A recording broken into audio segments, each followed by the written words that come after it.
ఇది కన్నపూరే కదా, భక్త కన్నపూరు. భక్త కన్నప్ప ఉంటుందా, అది ఇది మెయిన్ భక్త కన్నప్ప విగ్రహం, ఒరిజినల్ విగ్రహం ఇది శివలింగం. ఇది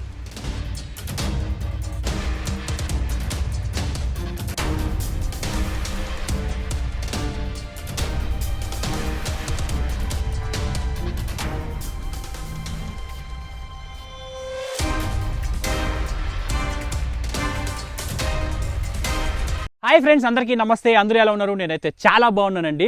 ఫ్రెండ్స్, ఈరోజు మన వీడియో చాలా బాగుండబోతుంది. అదేంటంటే భక్త కన్నప్ప గారి గురించి. భక్త కన్నప్ప గారి గురించి మీ అందరికీ తెలిసే ఉంటుంది. ఈయన ఒకప్పట్లో ఏ దేవుణ్ణి నమ్మేవాడు కాదు. అడవిలో వెళ్ళి జంతువులను వేటాడుతూ ఇలా జీవనం సాగించేవాడు అనమాట. ఈయనకి ఉన్నటువంటి అడవిలో ఒక శివలింగం కనిపించడం, శివలింగాన్ని చూసి ఈయన మైమర్చిపోవడం, అప్పటి నుంచి ఆయన శివుని భక్తిగా మారిపోయాడు. ఎంతలా అంటే ఈయన ఎప్పుడు దేవుని పూజించలేదు కదా, అలాంటి ఈయన అడవిలో దొరికే పిచ్చి పూలను తీసుకెళ్ళి శివునికి పూజించడం, అలాగే నోటితో నీటిని తీసుకెళ్ళి శివునిపై పోసి అభిషేకించడం, అలాగే పంది మాంసాన్ని తీసుకెళ్ళి శివునికి నైవేద్యంగా సమర్పించడం, ఇలా చేస్తూ ఆఖరికి శివుడి కంటిలో రక్తం వస్తుందని చెప్పి తన కంటిని సైతం బాణంతో తీసి శివుని కంటికి అమర్చిపోయాడు. అలా ఈయన శివునికి పరమ భక్తుడిగా మారాడు. ఆఖరికి శివుడు ఈయనకి కనిపించి సాక్షాత్తు ఈయనని తనలో ఐక్యం చేసుకున్నాడు. అలాంటి ఈయన గురించి నేను మీకు ఈరోజు క్లియర్ కట్గా పూర్తిగా అయితే చూపించబోతున్నాను. అలాగే ఈ కన్నప్ప గారు పుట్టి పెరిగినటువంటి ఒక ప్రదేశం కూడా ఉంది. ఇది తిరుపతి నుంచి ఒక 80 కిలోమీటర్ల దూరంలో, కడప నుంచి పక్కనున్న రాజంపేట దగ్గర నుంచి ఒక 4 కిలోమీటర్ల దూరంలో ఉన్న ఊటుకూరు అనే ప్రదేశంలో ఈయన జన్మించాడు. ఆయన పుట్టి పెరిగినటువంటి ప్రదేశాన్ని, అలాగే ఈ ఊరిలో ఒక పెద్ద శివాలయం ఉంది. ఈ శివాలయంలో సాక్షాత్తు ఈ భక్త కన్నప్ప గారే ప్రతిష్ఠించినటువంటి ఒక పెద్ద శివలింగం కూడా ఉంది. ఆ శివలింగాన్ని కూడా నేను మీకు ఈరోజు ఈ వీడియోలో చూపిస్తాను. ఇక లేట్ చేయకుండా మనం ఆయన పుట్టి పెరిగినటువంటి ఊరికైతే వెళ్దాం.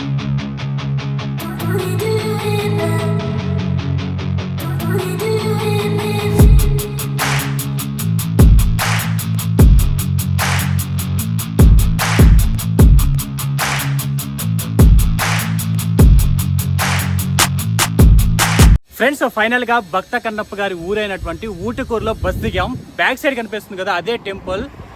టెంపుల్లోకి వెళ్ళి మిగతా విషయాలు మాట్లాడుకుందాం, సరేనా? ఆ టెంపుల్లోకి వెళ్దాం రండి. ఇదే కన్నప్ప గారు పుట్టిన నిజమైన ఊరు. ఈ ఊరిని ఉడుమూరు అని పిలిచేవాళ్ళు. అది కాలక్రమేణా ఉడుమూరు ఊటుకూరుగా మారింది. ఇదంతా పూర్వం ఒక పెద్ద అడవిలా ఉండేది. ఈ అడవిలో ఒక పెద్ద కోయగూడెం ఉండేది. ఆ కోయగూడానికి రాజు నాగుడు, ఆయన భార్య పేరు దత్త. వీరికి పుట్టిన వాడే తిన్నడు. ఈ తిన్నడే తర్వాత భక్త కన్నప్పగా మారాడు. ఇది రాజంపేట వెళ్ళే దారి. తిరుపతి నుంచి రాజంపేట వెళ్ళే దారి ఇది. ఈ దారి పక్కనే ఉంటుంది ఈ టెంపుల్.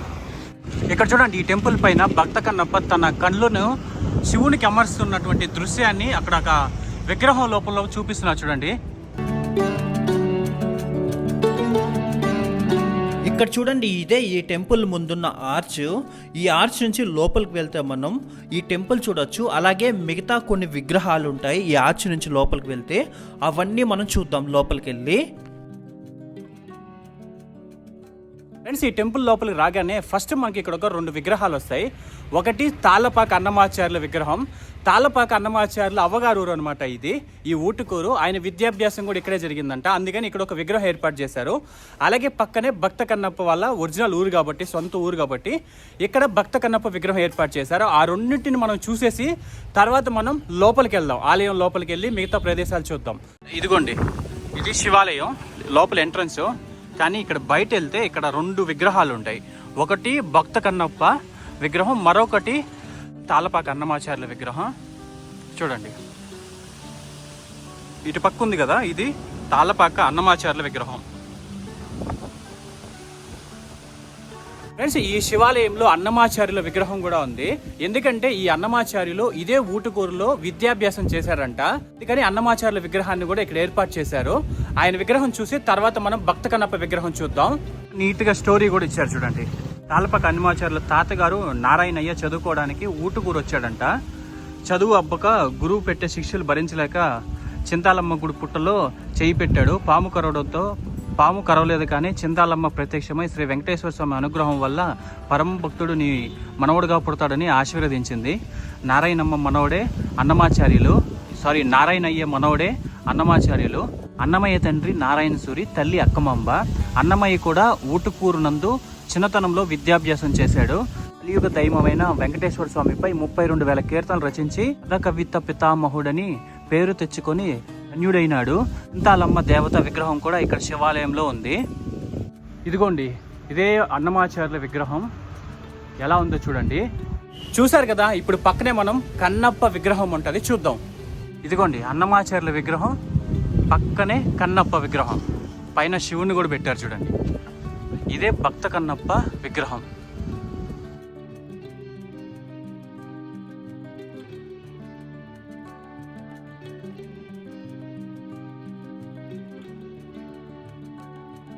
చూశారు కదా మీరు ఆ 2 విగ్రహాలు ఎలా ఉన్నాయో.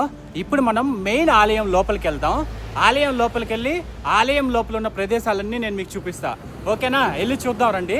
ఇదే మెయిన్ ఎంట్రన్స్, ఆలయం ఎంట్రన్స్. లోపలికి ఎలా ఉంటుంది, వెళ్ళి ఆలయం ఎలా ఉందో చూపిస్తా.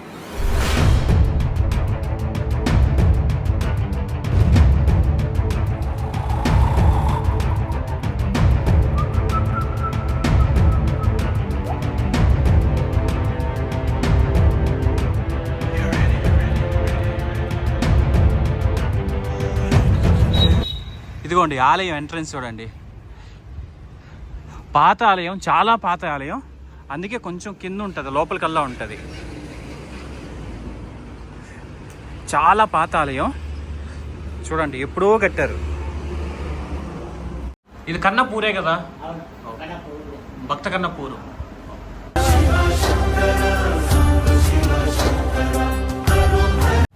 ఇప్పుడే మనం ఆలయం లోపలికైతే వచ్చాం. ఫస్ట్ ఇక్కడ వినాయక స్వామి వారు ఉంటారు. శివుని దర్శించుకునే ముందు మనం వినాయక స్వామి వారిని దర్శించుకోవాలి. వినాయకుని దర్శించుకున్న తర్వాత మనం లోపల శివాలయంకి అయితే వెళ్దాం, సరేనా? వెళ్ళి ఫస్ట్ వినాయక స్వామి ఉంటారు, దర్శించుకొని లోపలికి వెళ్దాం రండి. ఇక్కడ చూడండి, వెళ్ళే ముందు ఇక్కడ వినాయక స్వామిని దర్శించే ముందు ఇక్కడ వీరభద్రుడు స్వామి వారిని ఇక్కడ ప్రతిష్ఠించారు. ఓకే, ఇప్పుడు వెళ్దాం రండి మనం వినాయక స్వామిని. వినాయక స్వామి పక్కనే సుబ్రహ్మణ్య స్వామి ఉన్నారు. ఆలయంలో ముందున్న భాగం అంతా కొత్తగా ఏర్పాటు చేసినట్టున్నారు. బ్యాక్ సైడ్ ఉన్న ఆలయం చాలా పాతది, పురాతనమైంది.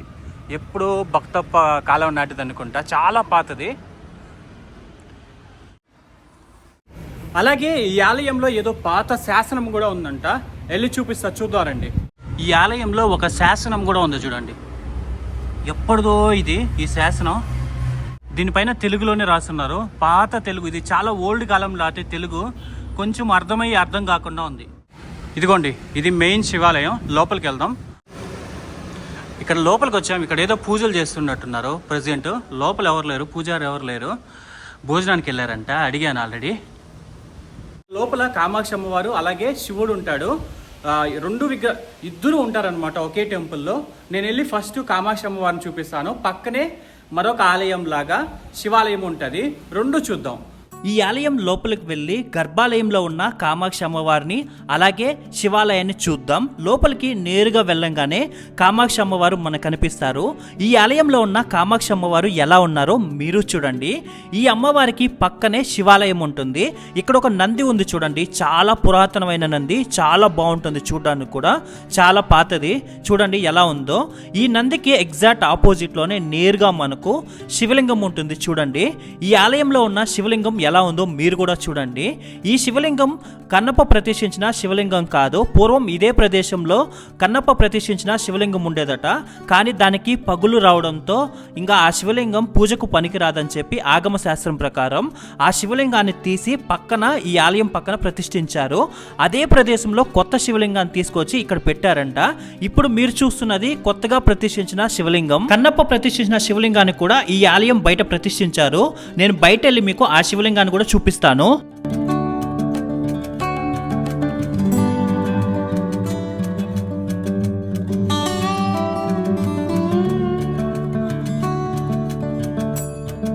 ఇప్పుడు ఈ ఆలయంలో స్వయంగా భక్త కన్నప్ప గారు ప్రతిష్ఠించినటువంటి శివలింగాన్ని మనం చూడొచ్చు.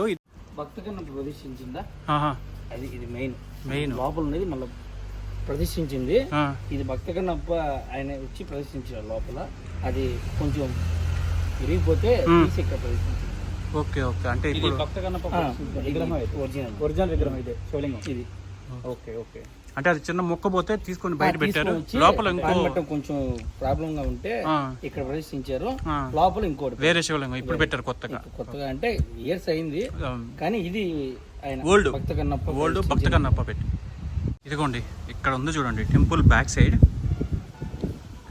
టెంపుల్ బ్యాక్ సైడ్ ఉంది చూడండి శివలింగం. ఈ శివలింగమే స్వయంగా భక్త కన్నప్ప ప్రతిష్ఠించినటువంటి శివలింగం. ఇది భక్త కన్నప్ప ప్రతిష్ఠించిన శివలింగం కదా, చూడడానికి కొత్తదిగా ఉంది కదా. కొత్తగా లేదు, చాలా పాతది. ఆ. చాలా చాలా ఇయర్స్ అయింది, చాలా పాతది అయితే. ఈ శివలింగాన్ని మీరు ఉన్నట్టుండి చూస్తే ఏదో కొత్త శివలింగంలా అనిపించవచ్చు. ఇది పాత శివలింగమే. దీనికి పగుళ్ళు రావడం వల్ల ఇక్కడ తీసుకొచ్చి ప్రతిష్ఠించారని చెప్పాను కదా, అందువల్లే ఈ పగుళ్ళన్నీ పోయే విధంగా నీట్గా ఈ శివలింగాన్ని రెడీ చేసి పెయింటింగ్ కొట్టారు. మనకు చూస్తుంటే ఏదో కొత్త శివలింగంలా కనిపిస్తుంది, కానీ ఇది పాత శివలింగమే, స్వయంగా భక్త కన్నప్ప ప్రతిష్ఠించిన శివలింగం. ఇదిగోండి చెట్టు ఉంది, పెద్ద చెట్టు ఈ టెంపుల్లో బాగుంది, నీడేస్తుంది. రాగి చెట్టు పెద్దది. ఈ చెట్టు కింద నాగు పడగలు కొన్ని ఉన్నాయి. ఇక్కడ ఏదో హోమం చేయడానికి. ఇక్కడ కూడా నాగు పడగలు, నాగాలమ్మ. ఇక్కడ బ్యాక్ సైడ్ ఉంటుంది చూడండి. ఇది భక్త కన్నప్ప విగ్రహం చూడండి ఎలా ఉందో,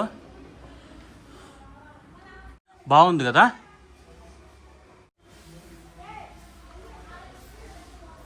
ఇక్కడ అమ్మవారు. ఇక్కడుండ ఈ అమ్మవారు చింతాలమ్మ. ఈమె ఈ ఊరు గ్రామ దేవత అని కూడా చెప్తారు. ఫ్రెండ్స్, ఇప్పటి వరకు మీరు భక్త కన్నప్ప గారు జన్మస్థలమైన ఈ ఊటుకూరు చూశారు. ఇక్కడ శివలింగం భక్త కన్నప్ప గారు స్వయంగా ప్రతిష్ఠించినటువంటి శివలింగాన్ని చూశారు. ఇప్పుడు నెక్స్ట్ మనం స్వయంగా భక్త కన్నప్ప గారికి శివుడు ప్రత్యక్షమైన కాళహస్తి టెంపుల్ అయితే చూడబోతున్నాం. ఈ టెంపుల్ పైనే భక్త కన్నప్ప గారి టెంపుల్ ఉంటుంది. శివుడు ఒక వరం ఇచ్చాడనమాట భక్త కన్నప్ప గారికి. ఏమంటే ఆ శివుడు ఎక్కడుంటాడో ఆయన పైనే భక్త కన్నప్ప ఉంటాడని. అది కాళహస్తిలో. ఇప్పుడు మనం కాళహస్తి టెంపుల్ పైన కొండపైన ఉన్న భక్త కన్నప్ప గారి టెంపుల్ చూద్దాం. ఫ్రెండ్స్, పూర్వం ఈ ఊటుకూరు నుంచి శ్రీకాళహస్తి వరకు దట్టమైన అడవి ప్రాంతం ఉండేది. తిన్నడు ఈ దట్టమైన అడవి ప్రాంతంలోనే ఒక పందిని వేటాడుతూ శ్రీకాళహస్తి వరకు చేరుకుంటాడు. ఇక్కడే తిన్నడు ఒక శివలింగాన్ని చూస్తాడు కొండపైన. ఈ శివలింగాన్ని చూసి మైమర్చిపోయి రోజు ఈ శివలింగానికి పూజ చేస్తాడు. ఆటవికంగా అడవిలో దొరికే పూలను అలాగే నోటితో నీటిని తీసుకెళ్లి అభిషేకించడం, పంది మాంసాన్ని తీసుకెళ్లి నైవేద్యంగా సమర్పిస్తూ ఉంటాడు. ఒకరోజు తిన్నడి యొక్క భక్తిని పరీక్షించాలనుకుంటాడు శివుడు. తిన్నడు పూజ చేసేటప్పుడు శివుని యొక్క కుడి కంటిలోంచి రక్తం కారేలా చేశాడు. దాన్ని గమనించినటువంటి తిన్నడు యొక్క కుడి కంటిని బాణంతో తీసి శివుడికి అమరుస్తాడు. తర్వాత శివుడు తన ఎడమ కంటి నుంచి రక్తం వచ్చేలా చేస్తాడు. చివరకు తిన్నడు తన ఎడమ కంటిని సైతం బాణంతో తీసి శివుడికి అమర్చడానికి ట్రై చేస్తాడు. దీంతో శివుడు ప్రత్యక్షమై తిన్నడికి తన 2 కళ్ళను ఇచ్చేస్తాడు. శివుడి కోసం తన కంటిని సైతం ఇవ్వడానికి సిద్ధపడ్డాడు కాబట్టి ఇతనికి కన్నప్ప అనే పేరు నామకరణం చేస్తాడు శివుడు. తర్వాత కన్నప్పను తనలో ఐక్యం చేసుకుని మోక్షం ప్రసాదిస్తాడు. ఇదంతా జరిగింది ఈ శ్రీకాళహస్తిలోనే. ఇక్కడ కొండపైన కన్నప్పకు ఒక దేవాలయం కూడా ఉంటుంది.